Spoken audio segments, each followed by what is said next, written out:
గురువు గారి నుండి డిఎన్ఏ ఆస్ట్రాలజీ ప్రకారంగా మీ జాతక పరిశీలన చేయించుకుని సలహాలు మార్గదర్శకాలను పొందాలంటే మా త్రిశక్తి డిఎన్ఏ ఆస్ట్రాలజీ యూట్యూబ్ ఛానల్లో మరిన్ని వీడియోలు చూసి ఒక అవగాహనకు వచ్చాక మీకు ఉపయోగపడుతుందనిపిస్తేనే ఫోన్ ద్వారా కానీ లేదా డైరెక్ట్గా కానీ అపాయింట్మెంట్ కొరకు సంప్రదించగలరు.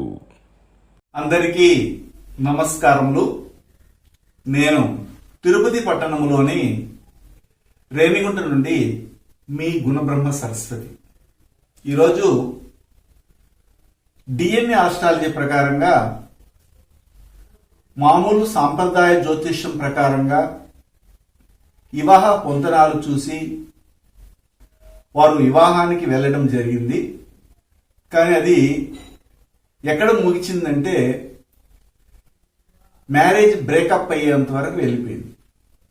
దానికి ఏమిటి కారణం? ఇప్పుడు ఇక్కడ పొందుపరిచినటువంటి రెండు జాతకాలు వారు ఇద్దరు కూడాను భార్యాభర్తలు. వారికి 5వ తారీఖున మే మాసం 2021లోనే మ్యారేజ్ అయింది. కానీ వాళ్ళు ఇప్పుడు బ్రేకప్ కోసము ప్రయత్నం చేస్తున్నారు. ఇది బ్రేకప్కి వెళ్తుందా వెళ్ళదా, లేదా వీరిద్దరికి బ్రేకప్ అయిన తర్వాత రెండు వివాహాలు ఉంటాయా? అయితే ఎక్కడ పొరపాటు జరిగింది ఈ బ్రేకప్ అవడానికి? ఇలాగా ఎంతో మంది అమాయక ప్రజలు మోసపోతున్నారు. ఎలా మోసపోతున్నారంటే సాంప్రదాయ జ్యోతిష్యాన్ని ఆధారంగా చేసుకుని మాత్రమే పొంతనాలు చూసి వెళ్ళడం వల్ల. మనకు సాంప్రదాయ జ్యోతిష్యానికి వ్యతిరేకం కాదు, కానీ మనం ఏం చెప్తామంటే డిఎన్ఏ ఆస్ట్రాలజీ ప్రకారంగా వీరిరువురికి వివాహ ప్రాప్తం ఉందా అనేది చెక్ చేసుకుని ఓకే అనిపిస్తే అప్పుడు వివాహ పొంతనాలు, మామూలుగా గణన పొంతనాలు కానీ యోని పొంతనము, ఇలాగా 36 పాయింట్లకి ఎన్ని పాయింట్లు ఉన్నాయి, లేదా 10 పాయింట్లకి ఎన్ని పాయింట్లు ఉన్నాయని చూసి మనము ముందుకెళ్ళొచ్చు అని చెప్తుంటాం. అయితే ఎలాగైతే కానీ సాంప్రదాయ జ్యోతిష్యం ప్రకారంగా కానీ డిఎన్ఏ ఆస్ట్రాలజీ ప్రకారంగా కానీ వీరువురు జతపరచబడినప్పుడు వారిద్దరూ హ్యాపీగా బతకాలి అన్నది మన ఉద్దేశం. అయితే మోస్ట్లీ ఈ నక్షత్ర పొందనాల వరకు మాత్రమే వీరు అంచనాలు వేసి వివాహ జీవితాన్ని ఏ విధంగా నాశనం చేసుకుంటున్నారు అనే దానికి ఒక ఉదాహరణ ఇది. జనరల్ గా ఇది అబ్బాయి జాతకము 2వ తారీఖున 1వ నెల 1987లో 5:10 సాయంత్రం పూట పుట్టడం జరిగింది ఆంధ్రప్రదేశ్ లో ఒక ప్రాంతంలో. ఒక అమ్మాయి జాతకము ఫిమేల్ 18/9/1991లో 9:50 ఉదయం పుట్టడం జరిగింది. ఇది పర్టికులర్ గా మనకి హైదరాబాద్ అని చెప్పడం జరిగింది. హైదరాబాద్ లో ఒక ప్రాంతం. అయితే ఇక్కడ గమనించండి, మనం ఏం చేస్తామంటే ఇలాంటి వాటిని తీసుకున్నప్పుడు ఈ టైమ్ ఆఫ్ బర్త్ కరెక్ట్ గా ఉందనేది చూస్తాం. ఈ అమ్మాయి టైమ్ ఆఫ్ బర్త్ 9:45 AM కి ఇచ్చారు, కానీ 9:45 AM కి అబ్బాయి జాతకంలోనే ఉంది. మనం దాన్ని రెక్టిఫికేషన్ చేసాం. ఇది ఒక మెయిన్ ప్రాబ్లం. కానీ వాళ్ళు పెళ్లికి వెళ్ళింది మాత్రం 9:45కి. దాంట్లో ఏముందండి, 5 నిమిషాలు 2 నిమిషాలు 3 నిమిషాల కంటే వారి జీవితమే గల్లంత అయిపోతుంది. అంటే ఏమిటి, వారికి వచ్చే భాగస్వామి యొక్క నక్షత్ర పాయింట్ 180 డిగ్రీలో కాకుండా మారిపోయినప్పుడు మొత్తం క్లమ్సీ అయిపోతుంది. అలాగే దెబ్బతింది కూడా ఈ యొక్క జాతకం అని చెప్పొచ్చు. ఇతని టైం మాత్రం కరెక్ట్ అనేది మనకు తెలిసింది. అయితే యాక్చువల్గా వీరు వివాహానికి వెళ్లకుండా ఉండడానికి ఈ యొక్క ప్రాప్తం ఏమైనా మనకి వేరే విధంగా ఉందా, లేదా వెళ్ళినారు కదా, ప్రాప్తం లేకుంటే వివాహానికి వెళ్ళరు కదా, అది కూడా మనం చూడాలి. అయితే ఇక్కడ మొదట ఏం చేస్తామంటే ఈ అబ్బాయి జాతకంలో రాశి తీసుకుంటాము. రాశి ఏమిటంటే శ్రవణ నక్షత్రంలో రాశి పడింది. ఈ శ్రవణ నక్షత్రం అనేది లవ్ కు సంబంధమైనటువంటి నక్షత్రం. లవ్ ఫెయిల్యూర్స్ కానీ మ్యారేజ్ ఫెయిల్యూర్స్ కానీ అలాగే లవ్ సక్సెస్ కూడా అవుతుంది. అయితే శ్రవణ నక్షత్రం 4వ పాదంలో ఉంది. ఇక్కడ బాగా గమనించండి, రెండింటిని మనం ఒకదానికొకటి పోలుస్తాం. ఇక్కడ అంటే ఆల్రెడీ అయిపోయింది కదా, మనం పోల్చి ఏమిటంటే ఇది మనకి ఇల్లస్ట్రేషన్. ఇప్పుడు చనిపోయినటువంటి శవాలను ఏం చేస్తారు, మెడికల్ కాలేజీకి పంపించి దాని మీద ఏం చేస్తారంటే ప్రయోగాలు చేసి ఎందుకు చనిపోయినాడు, దాని పోస్ట్ మార్టం ఏమిటి, దాని విషయాలను తెలుసుకున్నట్టుగా మనకి ఇది పోస్ట్ మార్టం చేస్తున్నాం. ఇలాగ తిరిగి ఇలాంటి సంభవాలు మనకు వస్తున్నప్పుడు దానికి అనుభవంగా మనకు ఉంటుందని. సరే, శ్రవణ నక్షత్రం ఎక్కడ ఉంటుంది మనకి తెలుసు కదా. రాశి పడిన నక్షత్రం వచ్చి శ్రవణ నక్షత్రము, చంద్రుడు పడిన నక్షత్రం అని చెప్పాం. శ్రవణ నక్షత్రం ఇక్కడ ఉంటుంది, చంద్రుడు. ఓకే, అయితే ఈ శ్రవణ నక్షత్రం నుండి 180 డిగ్రీల్లో కలిసేది ఎక్కడంటే కర్కాటకంలో. కర్కాటకంలో ఎక్కడ కనెక్ట్ అవుతుంది అని చూస్తే ఇది కర్కాటకంలో ఆశ్లేష నక్షత్రంలో కనెక్ట్ అవుతుంది. ఆశ్లేష నక్షత్రము మెయిన్ గా 1-2 పాదాల్లో కనెక్ట్ అవుతుంది. ఆశ్లేష 1-2, అలాగే తర్వాత వచ్చి ఆశ్లేష 1-2తో కనెక్ట్ అవుతుంది. ముందుగా కూడా మనకు కనెక్ట్ అయిపోతా ఉంది. ఆశ్లేష 1-2, తర్వాత వచ్చి పుష్యమి 3-4, పుష్యమి 3-4, ఆశ్లేష 1-2 కనెక్ట్ అవుతుంది. అంటే ఇక్కడ ఏమేమి కర్మలు వచ్చాయి మనకు తెలిసి, ఇది గురుకర్మ, ఇది వచ్చి సూర్యకర్మ. అంటే ఈ 2 కర్మ రిస్టులు ఉన్నటువంటి వాళ్ళతో వివాహం చేయాలి. ఇది రాశి పరంగా చెప్తాను. అదేవిధంగా ఇక్కడ తీసుకుందాం. ఈ అమ్మాయికి రాశి ఏమిటి? పూర్వాషాఢ. పూర్వాషాఢ నక్షత్రం ఏంటి? పూర్వాషాఢ నక్షత్రం వచ్చి బుధకర్మ. ఇది బుధకర్మ. అప్పుడు ఈ పూర్వాషాఢ ఎక్కడ ఉంటుంది? ధనుసులో ఉంటుంది. పూర్వాషాఢి కరెక్ట్ గా 180 డిగ్రీలో, రాశికి 180 డిగ్రీలో ఎక్కడ పోయి కనెక్ట్ అవుతుంది? మూల 1-2-3-4 పాదాలు. అవి ఏం చేస్తాయంటే మృగశిర 1-3-4, ఆరుద్ర 1-2 వెళ్తే ఆరుద్ర 3-4, మరియు ఇక్కడ చూసినట్లయితే నెక్స్ట్ వచ్చి ఆరుద్ర వెళ్ళిన తర్వాత పునరుషు 1-2 పాదాలు కనెక్ట్ అవుతుంది. అంటే ఇక్కడ వచ్చి శుక్రకర్మ, ఇక్కడ వచ్చి శనికర్మ. బాగా గమనించండి. ఇప్పుడు ఈ రెండింటిని మొదటి చేస్తాం, ఇంత కన్ఫ్యూజ్ అయిపోకుండా. అంటే ఈ అబ్బాయికి వచ్చే అమ్మాయి పుష్యమి నక్షత్రంలో ఇతని యొక్క పుష్యమి నక్షత్రం అంటే ఏమిటి? రాహుకర్మ. పుష్యమి, విశాఖ, శతభిష నక్షత్రాల్లో రావాలి అనేసి అర్థం. అది రాశి పడిన నక్షత్రం కానీ, లగ్న పాయింట్ పడిన నక్షత్రం కానీ, లగ్నాధిపతి పడిన నక్షత్రం కానీ ఉండొచ్చు. ఇది రాహుకర్మ, గురుకర్మ కాదు. ఇది పుష్యం అనేది రాహుకర్మ. ఇక్కడ చూడండి, అమ్మాయి జాతకంలో విశాఖ అనేది రాహుకర్మ ఒకటి కనెక్ట్ అయిపోయింది. లగ్నమే విశాఖ పడింది, రాశి వచ్చి పూర్వాషాఢ పడింది. ఇది వచ్చి ఏమిటంటే మామూలుగా ఉత్తర పూర్వాషాఢ రోహిణి, అది వచ్చి బుధకర్మ, దానికి సంబంధం లేదు. నెక్స్ట్ ఏమిటంటే సూర్యకర్మ, ఆశ్లేష, అశ్విని, అనురాధ, పూర్వభద్ర. దాంట్లో రాశి గాని, లగ్నం గాని, లగ్నాధిపతి గాని పడాలి. రాశి వచ్చి పూర్వాషాఢ పడింది, లగ్నం వచ్చి విశాఖలో పడింది కాబట్టి ఒకటి కనెక్ట్ అయింది. అలాగే లగ్న అధిపతి అయినటువంటి శుక్రుడు ఎక్కడ కూర్చున్నారో చూడండి. శుక్రుడు తీసుకున్నటువంటి నక్షత్రము ఆశ్లేష. అంటే ఇక్కడ 2 కనెక్ట్ అయింది. ప్రాప్తం అనేది ఎందుకు వివాహానికి వెళ్ళింది అని చెప్పడానికి. ఇప్పుడు మనం 2 విషయాలను చూస్తున్నాం. ప్రాప్తం లేకుండా వివాహం జరగదు కదా, వివాహం జరిగిపోయింది. అయితే వీళ్ళు తీసుకోవాల్సిన ప్రికాషన్స్ ఏమిటో తెలియకుండా వెళ్ళిపోయినారు.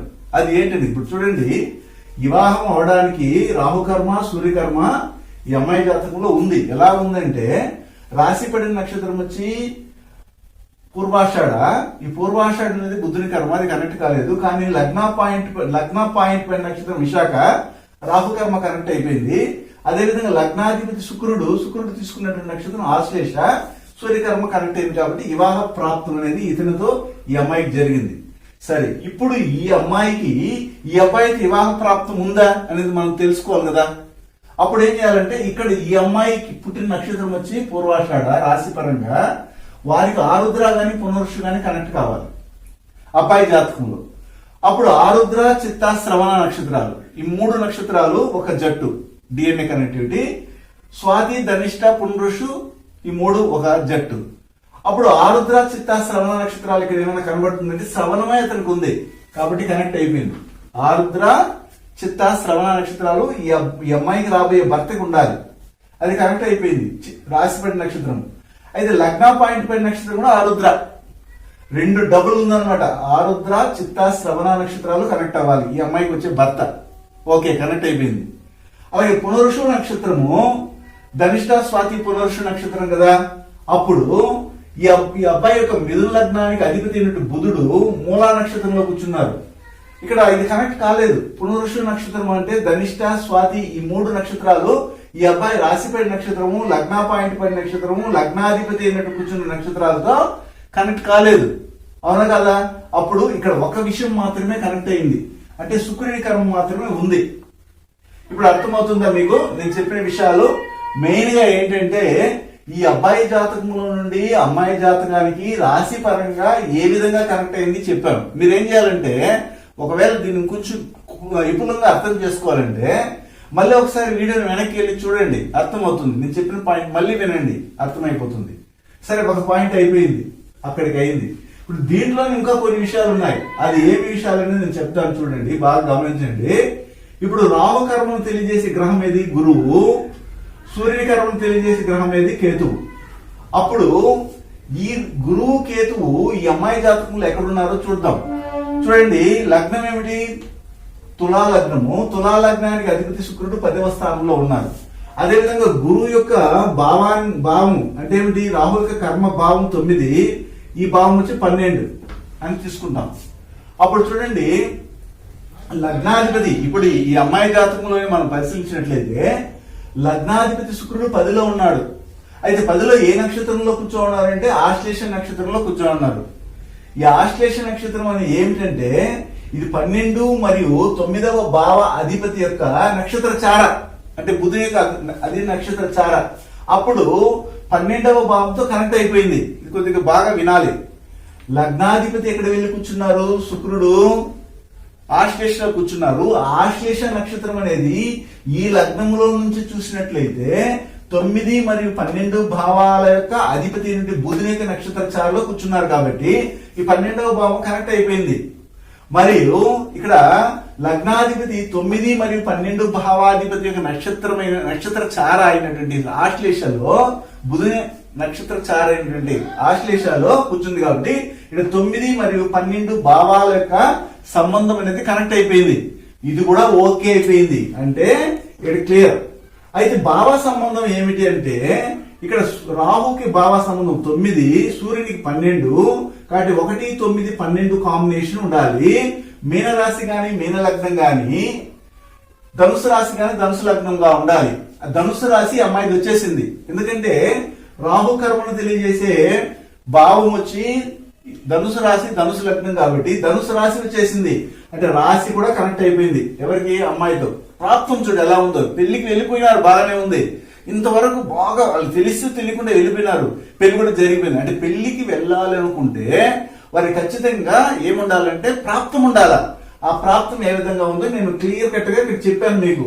అదే విధంగా రాశి చెప్పాను, మీనరాశి కానీ మీన లగ్నం కానీ, అదే విధంగా ధనుసు రాశి కానీ ధనుసు లగ్నం కానీ ఏదో ఒకటి ఉంది. లేదా లగ్నాధిపతి వెళ్ళి ధనుసులో కానీ మీనంలో ఉండాలన్నాము. అక్కడ ఆ పాయింట్ లేదు, కానీ వదిలేస్తాం, అక్కడికి అయిపోయింది. ఇప్పుడు బాబా కనెక్టివ్ 1, 9, 12 కాంబినేషన్ ఆమె జాతకంలో ఉందా చూడాలి. లగ్నాధిపతి ఎక్కడ వెళ్ళి కూర్చున్నారంటే శుక్రుడు 10వ స్థానంలో ఆశ్లేష నక్షత్రంలో కూర్చున్నారు. ఈ ఆశ్లేష అనేది బుధునికి అధీన నక్షత్రము. బుధుడు ఈ లగ్నానికి 9 మరియు 12 భావాలకు అధిపతి కాబట్టి 9వ నక్షత్ర చారలో కూర్చున్నారు. కాబట్టి 1, 9 కనెక్టివిటీ వచ్చేసింది. అదే విధంగా 12వ భావాధిపతి కూడాను ఎవరు? బుధుడు. బుధుని నక్షత్ర చారే ఆశ్లేష అవ్వడం కాబట్టి 1, 9, 12 కనెక్ట్ వచ్చేసింది. కాబట్టి అక్యురేట్ గా ఈ అబ్బాయికి ఈ అమ్మాయి సూట్ అయిందని మనం చెప్తున్నాం. ఇట్లా ఈ సైడ్ లో చూసుకుంటే అబ్బాయి నుండి అమ్మాయికి తీసుకుంటే, ఒకవేళ అమ్మాయి నుండి అబ్బాయికి తీసుకున్నట్లయితే ఎలా ఉంది చూద్దాం. అప్పుడు ఇక్కడ వచ్చి ఇది ఏం చేస్తుంది? శుక్రకర్మను తెలియజేసేది మిథున రాశి మిథున లగ్నాన్ని తెలియజేస్తుంది. ఇది వచ్చి శని కర్మని కన్యా రాశి కన్యా లగ్నం తెలియజేస్తుంది. ఇక్కడికి మనం తెలియాలి, బాగా అబ్జర్వ్ చేయండి. లేదా లగ్నాధిపతి వెళ్ళి మిథునంలో గాని లగ్నాధిపతి వెళ్ళి కన్యలో గాని కూర్చోండాలా ఈ అబ్బాయి జాతకంలో. కానీ లగ్నమే మిథున లగ్నం అయిపోయింది అబ్బాయి జాతకంలో. కాబట్టి ఇక్కడ ఓకే అని టిక్ పెట్టేశాం. అది ఒకటికి అయిపోయింది, ఫినిష్. ఆ తర్వాత ఏం చేస్తామంటే ఇప్పుడు ఈ గ్రహాల గురించి చెప్పేది. పునరుషు నక్షత్రము ధనిష్ట, పునరుషు స్వాతి అనేది శనికర్మ అయితే శనికర్మ తెలియజేసే గ్రహం వచ్చి బుధుడు. ఈ యొక్క శుక్రకర్మ తెలియజేసే గ్రహం లేదు, కానీ భావం వచ్చి 3వ భావము. ఈ శనికర్మ తెలియజేసే భావం వచ్చి 6వ భావము. అప్పుడు 1, 3, 6 కాంబినేషన్ ఉండాలి అని చెప్తాం. అయితే ఇప్పుడు బాగా గమనించండి, లగ్నం ఏది? అబ్బాయి జాతకంలో మిథున లగ్నము. మిథున లగ్నాధిపతి అయినటువంటి బుధుడు 8లో ఉన్నాడు. బుధుడు మూలా నక్షత్రంలో రాశాం, కన్ఫ్యూజ్ అయింది. బుధుడు మూలా నక్షత్రంలో ఉన్నారు, మూలా నక్షత్రంలో ఉన్నారని చెప్పాం. అయితే ఇక్కడ బాగా గమనించండి, మనం ఏం చెప్తున్నామంటే 1, 3, 6 కాంబినేషన్ కానీ లేదా లగ్నాధిపతి బుధుడు తీసుకున్న నక్షత్రం మూలా నక్షత్రము, ఆ మూలా అనే నక్షత్రము కేతు అధీన నక్షత్రము, దానితో మనకు సంబంధం లేదు, ఇప్పుడు క్లియర్ గా మనకి అవసరం లేదు. అయితే కన్యారాశి కన్యాలగ్నమైన కనెక్ట్ అయిందా అంటే లగ్నాధిపతి వెళ్ళి 7వ భావంలో కూర్చోవడము కన్యారాశి కన్యాలగ్నానికి కూడా సంబంధం లేకుండా పోయింది. కాబట్టి ఇతని కంప్లీట్ గా ఇతనికి విరుద్ధంగానే ఉంది ఈ అమ్మాయి జాతకం. అంటే ఇక్కడ ఇటువైపు నుండి అటువైపుకి ప్రాప్తం బాగుంది, కానీ అటువైపు నుండి చూసినట్లయితే ఇటువైపు ప్రాప్తం లేదు. ఇక్కడ వరకు మనకు అర్థమైంది. కానీ 1, 3, 6 కాంబినేషన్ ఏమైనా ఉందా అబ్బాయి జాతకంలో అంటే లగ్నాధిపతి వెళ్ళి 6లో లేదు, ఎక్కడున్నారంటే 7లో ఉన్నారు. లేదా 6వ భావాధిపతి అయినటువంటి కుజుడు ఏమైనా ఎక్కడైనా చూస్తున్నట్లయితే కుజుడు తీసుకున్నటువంటి భావము ఇక్కడ కుజుడు పూర్వభద్ర నక్షత్రంలో ఉన్నారు, కుజుడు పూర్వభద్ర నక్షత్రంలో ఉన్నారు, కుజుడు పూర్వభద్ర నక్షత్రంలో ఉన్నారు, కుజుడు పూర్వభద్ర నక్షత్రంలో ఉన్నారు. సరే, పూర్వభద్ర నక్షత్రం అనేది ఎవరిది? మామూలుగా గురువు యొక్క అధీన నక్షత్రము. గురువు 7 మరియు 10 భావాలకి ఆధిపత్యం ఇస్తారు కాబట్టి ఇది కూడా కనెక్ట్ కాలేదు. అంటే ఇక్కడ ఒక విషయం మనకు బాగా అర్థమైపోయింది. ఏమిటంటే అబ్బాయి జాతకం నుండి అమ్మాయి జాతకం ఓకే, కానీ అమ్మాయి జాతకం నుండి అబ్బాయి జాతకం నాట్ ఓకే. కాబట్టి ఇతనికి ఆ అమ్మాయి ప్రాప్తం ఉంది, కానీ ఆ అమ్మాయికి ఇతను ప్రాప్తం లేదు అని తెలిసి అప్పుడు ఏదో కొట్టు మిట్టాడి ఎవరో ఒక ఇష్టత మీద ఎవరో ఒక ఇష్టం చేసుకుని ఇతని మీద కోర్స్ ఎక్కువయ్యి ఆమె పెళ్లి చేసుకోవాలనుకున్నాడు, కానీ ప్రాప్తం అయితే లేదు, అక్కడికి అయింది. ఇప్పుడు లగ్నం తీసుకుందాం. లగ్నం ఏమిటి ఇతనిది? మిథున లగ్నం. మిథున లగ్నానికి ఎక్కడ పడ్డది? ఆరుద్ర నక్షత్రంలో పడ్డాడు. ఈ ఆరుద్ర నక్షత్రానికి 180 డిగ్రీలో ఉన్నటువంటిది ఏమేమి వస్తాయంటే కుజకర్మ మరియు బుధ కర్మ ఉంటారు. ఎందుకంటే మూలాన్ని టచ్ చేస్తుంది, పూర్వాషాఢాన్ని టచ్ చేస్తుంది ఆరుద్ర నక్షత్రం. కాబట్టి ఇక్కడ కుజుని కర్మ తెలియజేసేది శని అనే గ్రహము, బుధుని కర్మ తెలియజేసే గ్రహం లేదు, కానీ 4వ భావము, ఇది 11వ భావం. ఇప్పుడు 1, 4, 11 కాంబినేషను కుంభరాశి కుంభలగ్నము, కుంభరాశి కుంభలగ్నము, అలాగే కర్కాటక రాశి కర్కాటక లగ్నం. ఇది ఈ విషయాలు అమ్మాయి జాతకంలో ఉండాలి. చూద్దాం అది కూడా. ఇప్పుడు చూడండి, అమ్మాయి జాతకంలోకి వెళ్ళినప్పుడు కుంభరాశి కానీ కర్కాటక రాశి కానీ కుంభలగ్నం కానీ కర్కాటక లగ్నం కానీ ఏమైనా ఉందా అంటే ఈ అమ్మాయి జాతకంలో లేదు. లేదా లగ్నం ఏదైనా కావచ్చు, ఆ లగ్నాధిపతి వెళ్ళి కుంభంలో కానీ లేదా కర్కాటకంలో కానీ కూర్చోన్నారంటే కర్కాటకంలో లగ్నాధిపతి వెళ్ళి కూర్చోన్నారు. కాబట్టి ఈ అబ్బాయి సైడ్ నుండి ఇది కూడా ఓకే. బాగా అబ్జర్వ్ చేయండి. ఏం చెప్తున్నాము? ఈ అబ్బాయి పుట్టినటువంటి లగ్న పాయింట్ ఏమిటంటే ఆరుద్ర నక్షత్రం 1, ఆరుద్ర నక్షత్రానికి 180 డిగ్రీలో ఉన్నటువంటిది మూల 3, 4 పాదాలు మరియు పూర్వాషాఢ నక్షత్రం కనెక్ట్ అవుతుంది. కాబట్టి ఇక్కడ మనకి మూల వచ్చి 3, 4 పాదాలు, తర్వాత పూర్వాషాఢ 1, 2 పాదాలు కనెక్ట్ అవుతాయి. కాబట్టి ఇక్కడ కుజకర్మ బుధ కర్మ తీసుకున్నాము. కుజుని కర్మ తెలియజేసేది శని, బుధుని కర్మ తెలియజేసేది 4వ భావం, 4వ భావాధిపతి. కుంభరాశి కుంభలగ్నం అని కుజుని కర్మ తెలియజేస్తే బుధుని కర్మ తెలియజేసి కర్కాటక రాశి కర్కాటక లగ్నం అని రాసుకున్నాం. అయితే ఇప్పుడు ఇక్కడ ఏం చేశామంటే ఇవన్నీ ఏమైనా కనెక్ట్ అయినాయా? కుంభరాశి కనెక్ట్ అయిందా? లేదు. కానీ అప్పుడు లగ్నాధిపతి అయినా ఏమైనా కూర్చోన్నారని చూస్తే లగ్నాధిపతి అయినటువంటి ఈ అమ్మాయి జాతకంలో లగ్నాధిపతి అయినటువంటి తులా లగ్నానికి అధిపతి అయిన శుక్రుడు 10వ స్థానంలో కర్కాటకంలో కూర్చున్నారు. కాబట్టి ఇది ఓకే అయిందని నేను చెప్తున్నాను, బాగా అర్థం చేసుకోండి.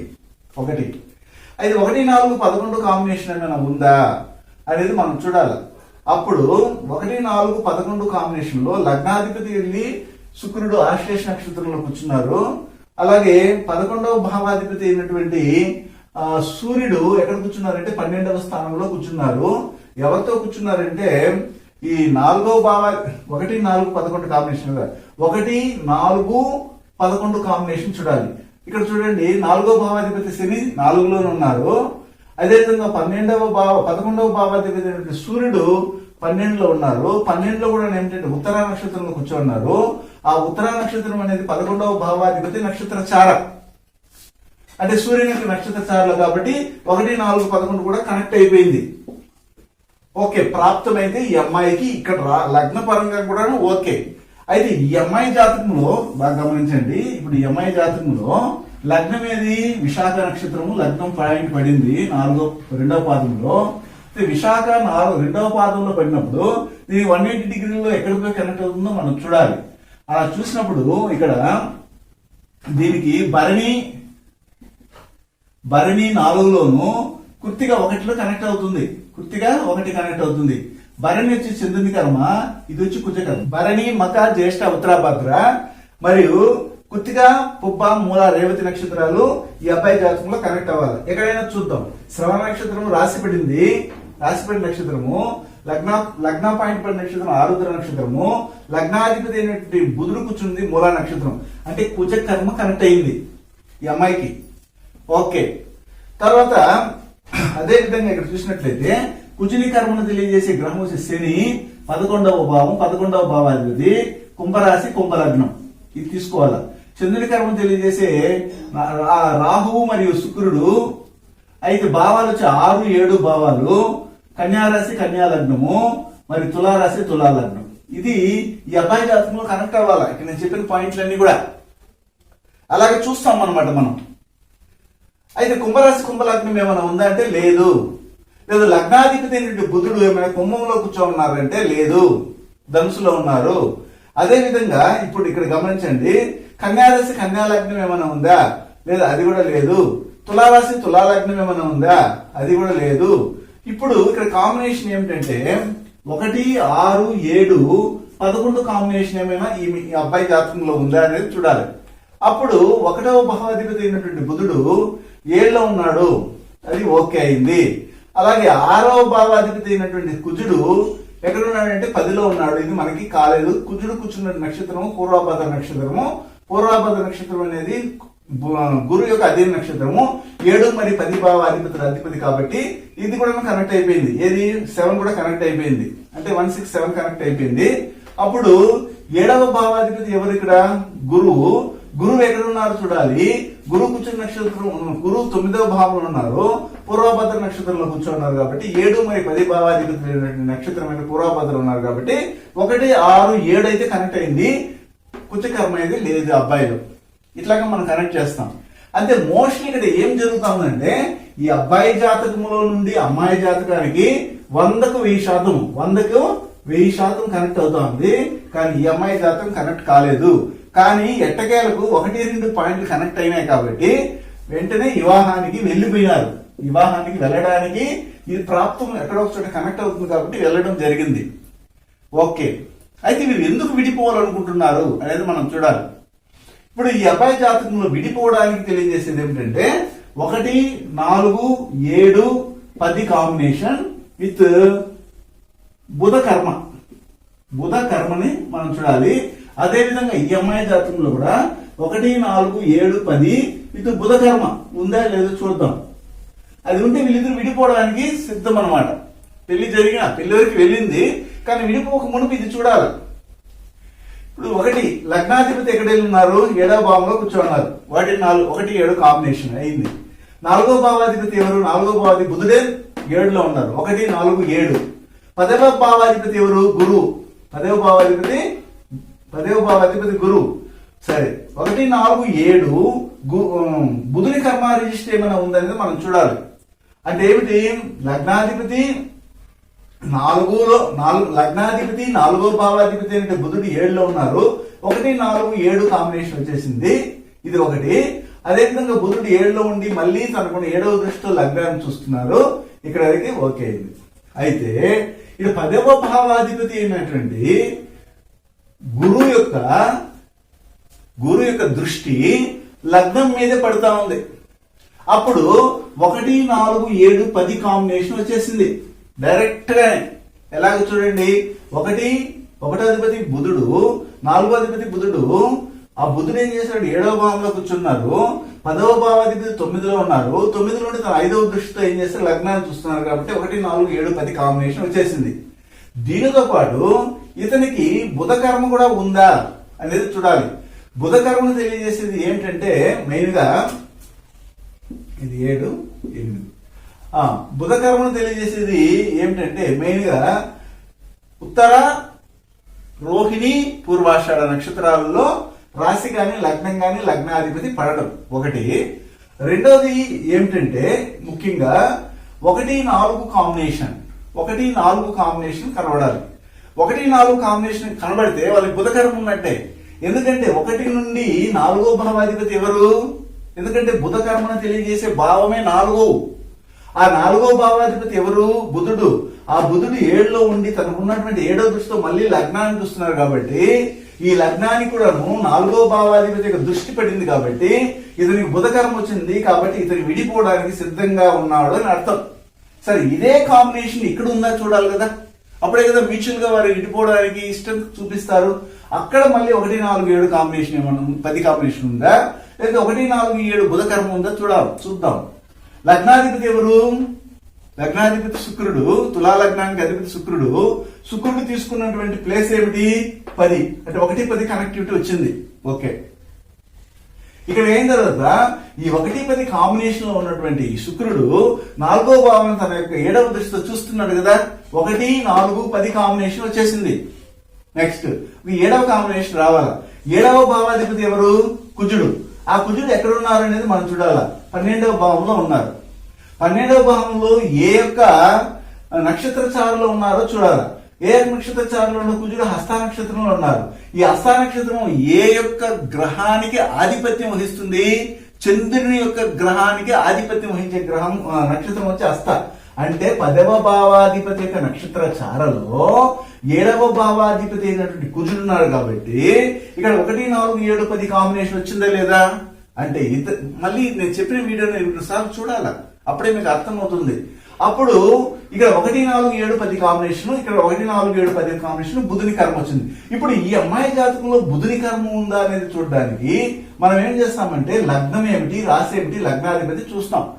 సో ఓకే, ఇప్పుడు లగ్నం ఏమిటి? తులా లగ్నము. ఏ నక్షత్రంలో పడింది?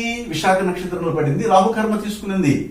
లగ్నం ఓకే. లగ్నాధిపతి ఎవరు? శుక్రుడు. శుక్రుడు తీసుకున్నటువంటి నక్షత్రం ఏమిటంటే ఆశ్లేష. సూర్యకర్మ తీసుకునింది, అది కూడా కనెక్ట్ కాలేదు. కానీ రాశి ఏమిటి? రాశి ధనుసు రాశి. ధనుసు రాశిలో ఏ నక్షత్రము? పూర్వాషాఢ నక్షత్రం తీసుకున్నది.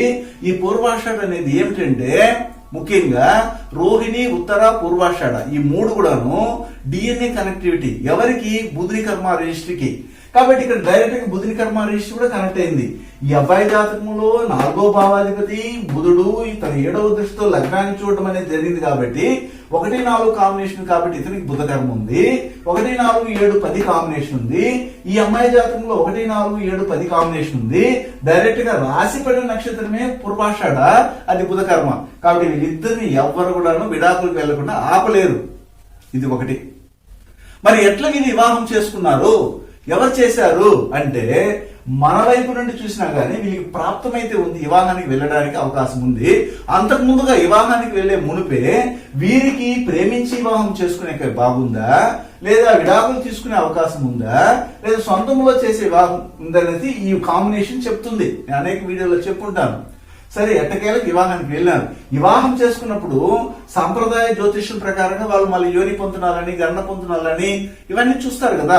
అక్కడ ఏం కుదిరిందో మనం అయితే చూడటం లేదు. ఎందుకంటే ఈడ వరకు అయితే ఈ ప్రాప్తం అబ్బాయి సైడ్ నుంచి పూర్తిగా ఈ అమ్మాయి ఓకే, కానీ ఈ అమ్మాయి సైడ్ నుండి ఈ అబ్బాయి ఓకే కాదు. అప్పుడు ఇక్కడ వ్యవహారం చెడిపోవడానికి కారణం అమ్మాయి అనేది తెలిసిపోతా ఉంది. ఇలాగ మనం క్యాల్కులేట్ చేస్తాం 2 వైపుల నుండి కూడా. ఇది గమనించాలి.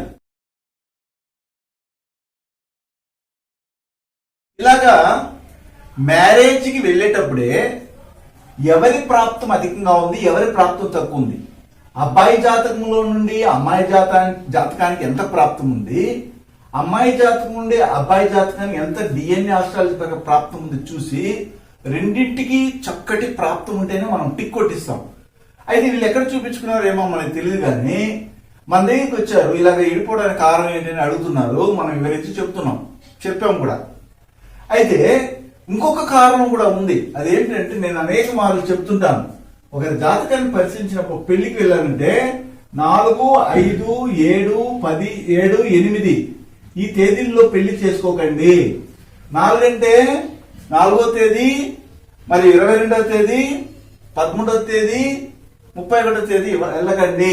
5 అంటే 5, 14, 23వ తేదీలో వెళ్ళకండి. 7 అంటే 7, 16, 25వ తేదీల్లో పెళ్లికి వెళ్ళకండి. 8వ తేదీ అంటే 8, 17, 26వ తేదీల్లో వివాహానికి వెళ్ళకండి. అలాగే మొత్తం యాడ్ చేసిన డేట్, మంత్, ఇయర్ యాడ్ చేసినా గానీ ఈ 5, 4, 7, 8 తేదీలో ఉండకుండా చూసుకున్నంటే వీళ్ళు అదే పనిగా వెళ్ళి ఇక్కడ చూడండి 5/5/2021 మ్యారేజ్కి వెళ్ళారు. సమయం కూడా ఇచ్చారు 11 గంటల ఇంత సమయంలో.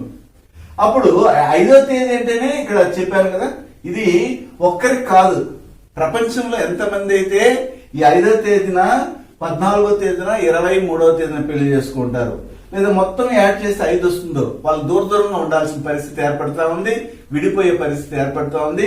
వృత్తి ద్వారా గాని, వ్యాపారం ద్వారా గాని వాళ్ళ మధ్యలో సెక్షువల్ గా సంతోష జీవితాన్ని పొందలేని గ్యాప్ ఎక్కువగా ఏర్పడడానికి అవకాశాన్ని ఇస్తా ఉంది. ఇలా ఒక్కొక్క 5వ తేదీని కాబట్టి 5వ తేదీ చెప్పాను, ఇంకా మిగిలిన 4, 7, 8 తేదీల గురించి మళ్ళీ ఎప్పుడైనా చెప్తాను. అయితే ఈ విధంగా మనం చూసి డిసైడ్ చేస్తాం. ఇది ఏదో ముందుగానే ఒక DNA ఆస్ట్రాలజీ దగ్గరికి, ఒక అనుభవం కలిగినటువంటి ఒక జ్యోతిష్యుడి దగ్గరికి వెళ్ళి ఎంతవరకు వివాహ ప్రాప్తం ఉంది అనేది చూసి చేయవలసిన పరిస్థితిని తప్పిపోయి వీళ్ళ వెళ్ళడం వల్ల రెండో వివాహానికి వెళ్ళవలసిన పరిస్థితి ఏర్పడుతుంది. అయితే ఇక్కడ రెండో వివాహానికి వెళ్ళడానికి ఈ జాతకము పర్మిషన్ ఇస్తుందా మనం చూడాలి. అప్పుడు ఏం చెప్తామంటే 1, 7, 12 కాంబినేషన్, 1, 7, 12 కాంబినేషన్ తీసుకుంటాం రెండవ జాతకానికి. అదేవిధంగా అమ్మాయి జాతకంలో రెండవ వివాహానికి వెళ్ళడానికి అవకాశం ఉంది. లగ్నాధిపతి ఎక్కడ కూర్చున్నారు? 7వ స్థానంలో కూర్చున్నారు. 1, 7 కాంబినేషన్ వస్తేనే వివాహానికి పర్మిషన్ ఇచ్చినట్టు లెక్క. వివాహం నుండి బ్రేకప్ అవడానికి పర్మిషన్ ఇచ్చినట్టుగా. ఇక్కడ విడాకులు అవడానికి పర్మిషన్ ఇచ్చేసింది. విడాకులు అయిపోతాయి, బ్రేకప్ అయిపోతుంది, ఈ రెండు జరిగిపోతాయి. కానీ రెండవ వివాహానికి వెళ్ళడానికి 12వ భావాధిపతి యొక్క విషయం మనం తీసుకోవాలి. 12వ భావాధిపతి ఏం తీసుకున్నారు? 12వ భావాధిపతి ఎవరు? శుక్రుడు ఏ నక్షత్రంలో కూర్చోన్నారు మనం చూడాలి. విశాఖ నక్షత్రంలో కూర్చోన్నారు. ఈ విశాఖ నక్షత్రం అనేది ఏమిటి? రాహు కర్మ రిజిస్ట్రీ కలిగిన నక్షత్రం. అయితే ఈ విశాఖ నక్షత్రము రాహు కర్మ రిజిస్ట్రీ కలిగిన నక్షత్రమైన ఇంకొకటి కూడా ఉంది, గురువు యొక్క అధీన నక్షత్రం. గురువు ఏ ఏ భావాలకి ఆధిపత్యం వహిస్తారు? 7 మరియు 10 భావాలకి ఆధిపత్యం వహిస్తారు. కాబట్టి 1, 7, 10 కాంబినేషన్ కూడా ఏర్పడింది.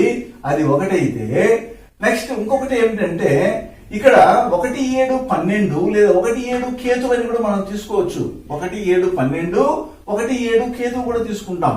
అలాంటప్పుడు ఇక్కడ చూడండి, లగ్నాధిపతి 4వ భావానికి అధిపతి అయ్యి ఈ 4వ అధిపతి వెళ్ళి 7లో కూర్చోవడం జరిగింది. కాబట్టి ఇక్కడ 4వ భావంలో కేతు ఉండడం జరిగింది. కాబట్టి ఈ రెండింటిని కూడా కాంబినేషన్ తీసుకున్నట్లయితే ఒకరింట్లో ఒకరు ఇలా కూర్చోవడం జరిగింది. కాబట్టి కేతు కనెక్ట్ వస్తుంది. కానీ 12వ భావాధిపతి సంబంధం కావాలంటే ఇక్కడ 12వ భావాధిపతి ఎవరు? శుక్రుడు. అది 9వ భావాధిపతి అయినటువంటి శని యొక్క కాంబినేషన్ లోనే ఉంది, మరి విశాఖ నక్షత్రంలో ఉంది. కాబట్టి ఇతనికి 2 కాదు కదా 3 వివాహాలు అవడానికి కూడా అవకాశం పర్మిషన్ ఇచ్చేసింది. 1 లేదా అంతకంటే ఎక్కువ వివాహాలు, 2 అంతకంటే ఎక్కువ వివాహాలు ఈ జాతకానికి వస్తుంది. నెక్స్ట్ ఈ అమ్మాయి జాతకంలోకి వెళ్దాం. 1, 7, 12 కాంబినేషన్. లగ్నాధిపతి 12లో లగ్నాధిపతి వెళ్ళి శుక్రుడు ఆశ్లేష నక్షత్రంలో కూర్చున్నారు. ఆశ్లేష నక్షత్రం అనేది ఏమిటంటే సూర్యుని కర్మ. 12 అనేది సూర్యుని కర్మ తెలియజేసింది, డైరెక్ట్ కాంబినేషన్. అయితే 7వ భావాధిపతి ఎవరు? కుజుడు. కుజుడే 12వ స్థానంలో కూర్చున్నారు. 1, 7, 12 కాంబినేషన్ వచ్చేసింది. ఈ అమ్మాయికి 2 వివాహాలు ఖచ్చితంగా జరుగుతుంది. ఇతనికి 2 అంతకంటే ఎక్కువ వివాహాలు చేయడానికి అవకాశాన్ని ఈ జాతకం పర్మిషన్ ఇచ్చింది. కానీ వీళ్ళు చేసుకుంటారా చేసుకోరా అనేది వారి యొక్క స్వయం నిర్ణయం. అయితే ఇక్కడ 2 అంతకంటే ఎక్కువ వివాహాలు ఖచ్చితంగా అయితే నీకు జరుగుతాదా, లేదా ఈ అమ్మాయికి 2వ వివాహం జరుగుతుందా అని క్వశ్చన్ వేయకండి.